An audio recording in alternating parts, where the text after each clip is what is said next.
Hi, this is a reminder to get out of your comfort zone.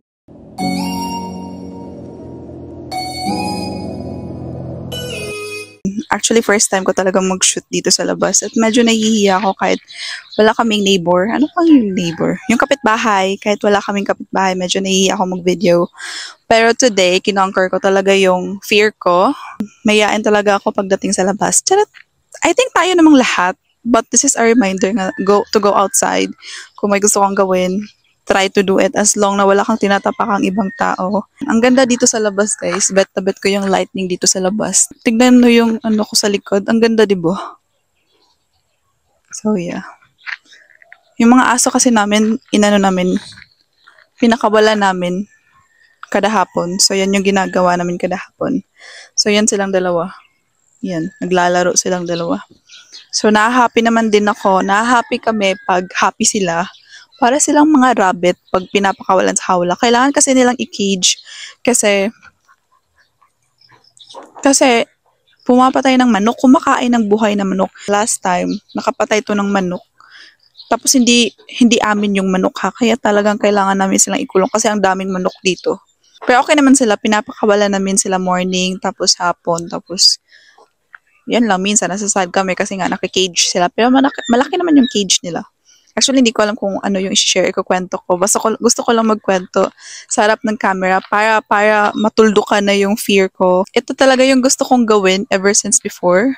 And since ngayon na nagawa ko na siya, parang ang happy ko kasi kinonquer ko yung fear ko, yung doubt ko.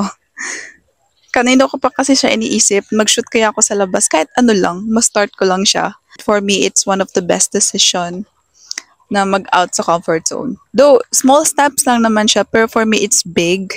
If you have a bucket list or yung may mga gusto kang gawin, pero doubtful ka kasi baka, what if ganito, what if ano iisipin, lilipas din yan. Charot, coming from me, no? Actually, kinoconquer ko talaga yung pag-overthink ko. I think, mga taong overthinker, ganyan mag-isip na what if ganyan, what if ganyan.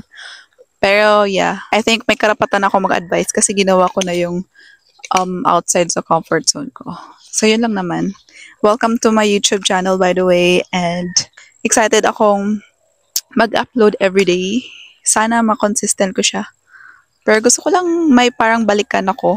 May balik-balikan ako kasi hindi ko na mamalaya na may memories na pala akong nasisave sa YouTube. Like, 5 years ago, 2 years ago. Though, ang tagal ko na talaga hindi nag-YouTube. Pero napaka-grateful ko. Pinapasalamatan ko talaga yung sarili ko na ginawa ko yun. Kasi para may ilulook back ako. Hala, ang ano ko pa dito, 20-something pa ako, teenager pa ako dito. May nilulook back ako na mga video na, ganyan pala ako magsalita by the age of something, o ganyan. Kahit hindi naman ako consistent. Welcome to my YouTube channel. Wala naman talaga akong fan dito. Para sa sarili ko lang to. So, bye!